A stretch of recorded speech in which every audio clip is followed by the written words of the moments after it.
और कांग्रेस का हर कामकाज राजनीति और चुनाव और सरकार के आसपास ही घूमता रहता है। जहां ज्यादा सीटें मिलती हो,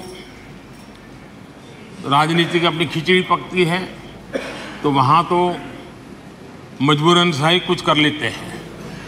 लेकिन नॉर्थ ईस्ट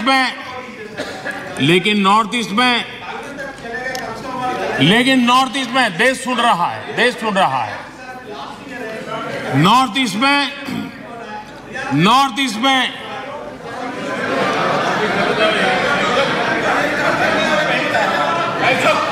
उनकी कोशिश रही कि जहां पर एक्का दुक्का सीटें होती थी, वो इलाके उनके लिए स्वीकार्य नहीं थे, वो इलाके उनको मंजूर नहीं थे, उनकी तरफ उनका ध्यान नहीं था, उनको देश के नागरिक के रीते उनकी कोई संवेदना नहीं थी, आदरणीय अध्यक्ष जी।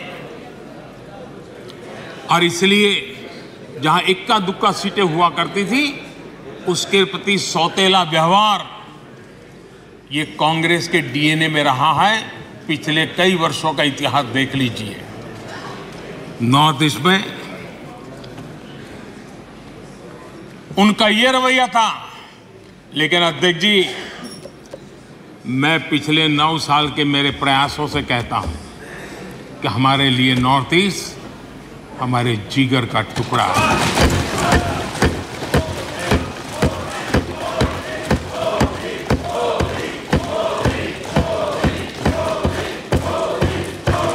आज मणिपुर की समस्याओं को ऐसे प्रस्तुत किए जा रहा है जैसे बीते कुछ समय में ही वहां ये परिस्थिति पैदा हुई है।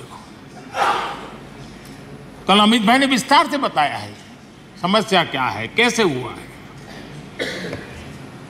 लेकिन मैं आज बड़ी गंभीरता से कहना चाहता हूं, नॉर्थ ईस्ट की इन समस्याओं की कोई जननी है तो जननी एकमात्र कांग्रेस है। नॉर्थ ईस्ट के लोग इसके लिए जिम्मेवार नहीं हैं, इनकी ये राजनीति जिम्मेवार है।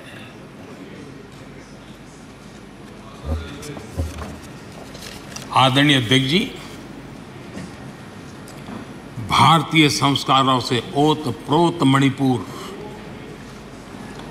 भाव भक्ति की समृद्ध विरासत वाला मणिपुर, स्वतंत्रता संग्राम और आजाद हिंद फौज, अनगिनत बलिदान देने वाला मणिपुर,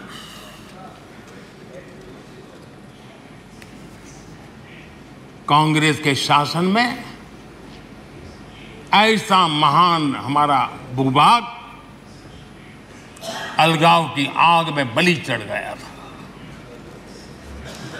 आखिर क्यों? आदरणीय अध्यक्ष जी, आप सबको भी मैं याद दिलाना चाहता हूं साथियों, यहां मेरे जो नॉर्थ ईस्ट के भाई हैं उनको हर चीज का पता है।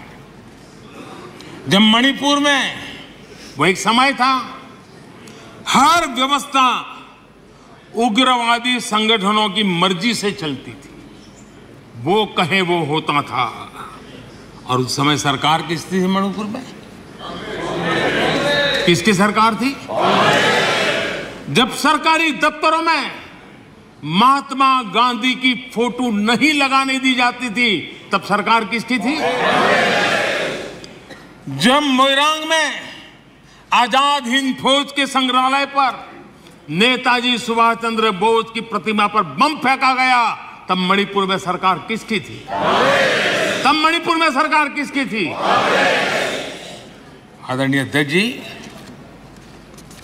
जब मणिपुर में स्कूलों में राष्ट्रगान नहीं होने देंगे, ये निर्णय किए जाते थे, तब मणिपुर में सरकार किसकी थी? जब एक अभियान चला था, अभियान चला करके लाइब्रेरी में रखी गई किताबों को जलाने का, ये देश का अमूल्य ज्ञान की विरासत को जलाते समय सरकार किसकी थी?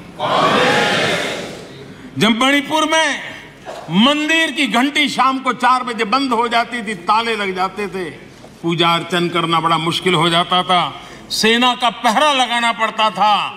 तब मणिपुर में सरकार किसकी थी? आदरणीय अध्यक्ष जी, जब इम्फाल के इस्कॉन मंदिर पे बम फेंककर श्रद्धालुओं की जान ले ली गई थी, तब मणिपुर में सरकार किसकी थी? जब अफसर, हाल देखिए, आईएएस आईपीएस अफसर, उनको अगर वहां पर काम करना है तो उनके तनख्वाह का एक हिस्सा उनको इन उग्रवादी लोगों को देना पड़ता था, तब जाकर के वो रह पाते थे। तब सरकार किसकी थी? आदरणीय अध्यक्ष जी, इनकी पीड़ा सिलेक्टिव है, इनकी संवेदनाएं सिलेक्टिव है, इनका सब बातचीत राजनीति से शुरू होती है और राजनीति से आगे बढ़ती है। वे राजनीति के दायरे से बाहर से न मानवता के लिए सोच सकते हैं, न देश के लिए सोच सकते हैं, न ही देश की इन कठिनाइयों के लिए सोच सकते हैं। उनको सिर्फ राजनीति के सिवा कुछ सूझता नहीं है।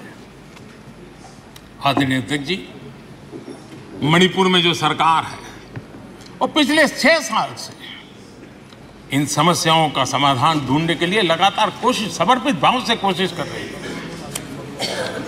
बंद और ब्लॉकेड का जमाना कोई भूल नहीं सकता है। मणिपुर में आए दिन बंद और ब्लॉकेड होता था, वो आज बीते दिन की बात हो चुकी है। शांति स्थापना के लिए हर एक को साथ लेकर चलने के लिए एक विश्वास जगाने का प्रयास निरंतर हो रहा है, आगे भी होगा। और जितना ज्यादा हम राजनीति को दूर रखेंगे, उतनी शांति निकट आएगी।